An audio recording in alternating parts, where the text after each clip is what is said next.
औज़ुबिल्लाहिमिनश्शैतानिर्रजीम बिस्मिल्लाहिर्रहमानिर्रहीम। मेरे वेखां ते सुनने वाले दोस्तों वीरां नूं मेरी तरफों अस्सलाम वालेकुम। मैं तुहाडा वीर अमानत अली, तुसीं वेखदे पिओ साडा यूट्यूब चैनल अमानत लाइफ स्टाइल सेंटर। दोस्तों अज मैं तुहाडी खिदमत दे विच नवीं वीडियो दे नाल हाज़िर होया वां। माशाअल्लाह अपने माल दे विच मौजूद हाँ जी। ते मेरे बहुत सारे दोस्तों के सवाल होंदे ने कि सानू घट तो घट इन्वेस्टमेंट दे नाल किहड़ी फार्मिंग असी बकरी फार्मिंग करना चाहते हैं तो सानू बच्चियां तो शुरू करना चाहिए है या बच्चे वाली बकरियां तो फार्मिंग स्टार्ट लेना चाहिए है।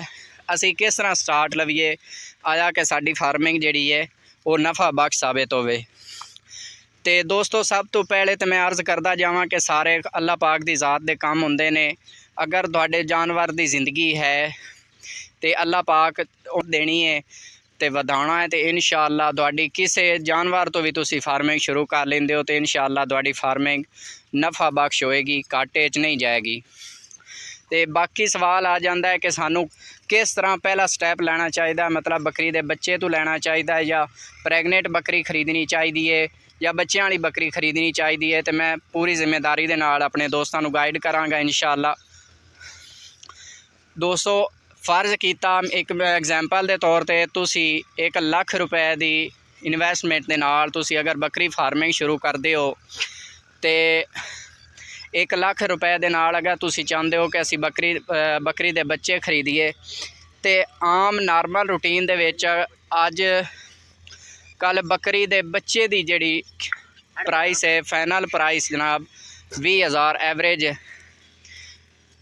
तुसी वेख सकते हो। माशाअल्लाह यह बच्चा इस बच्चे की एज के बच्चे तुहानू 20,000 की प्राइस 20 तो 25,000 दे एवरेज जिहड़े ने 20 तो 25,000 दे विच मिलने ने। ते अगर तुसी लाख रुपए के बच्चे खरीद के लियाते हो तो तुहानू 25,000 तो 20 के दरम्यान मतलब 4 तो 5 बच्चे मिलने ने। ते फिर उन्होंने अगे फिर तुसी पालना साल का अरसे दे विच इंशाअल्लाह वो साल तो बाद तुहाडे जिहड़े ने वो तैयार होने ने।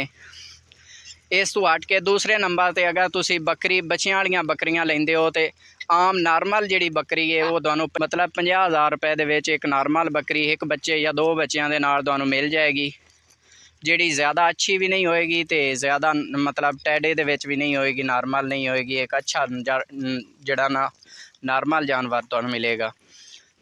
लाख रुपए दे विच तुहाडे 2 जानवर आ जाणगे वड्डे ते नाल 2 बच्चों तो ज़्यादा भी हो सकते ने, नहीं तो एक बच्चा तो मस्ट है। तीसरे नंबर पर आ जाता है कि तुसी छोटे बच्चे नहीं लेंदे, तुसी वड्डियां पट्ठां मतलब 6-6 महीने दियां या 10-10 महीने दियां लेंदे हो। दोस्तों एक बच्चा जिहड़ा तुसी खरीदना है 5 तो 10 दिन का बच्चा उसकी प्राइस भी 20,000 रुपया है।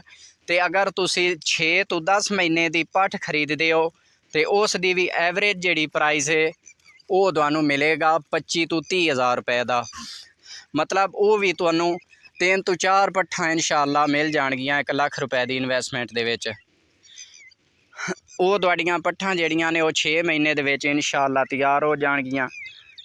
ते चौथे नंबर ते अगर तुसी एक प्रैगनेंट बकरी लै लेंदे हो मतलब जिहड़ी तसल्ली बख्श प्रैगनेंट बकरी है तो वो तुहानू मिल जाएगी। अगर तुसी नॉर्मल बकरी लेंदे हो तो 35 तो 40,000 रुपए दे विच मिलनी है तुहानू। अगर एक अच्छी क्वालिटी वाली बकरी लेंदे हो तो वो तुहानू 70 तो 75,000 रुपए दे विच एक बकरी मिलनी है।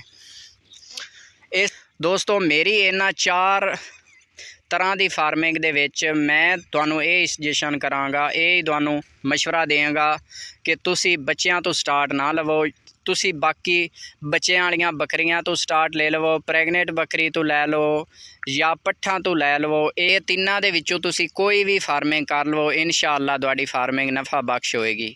तो जनाब अज दी वीडियो दे विच जिहड़ी मालूमात सी सारी भरावां दे अगे रख दी। मिलते हैं जनाब नैक्सट वीडियो दे विच, तब तक दिओ इजाज़त अपने वीर नूं। अल्लाह हाफिज़, रब राखा।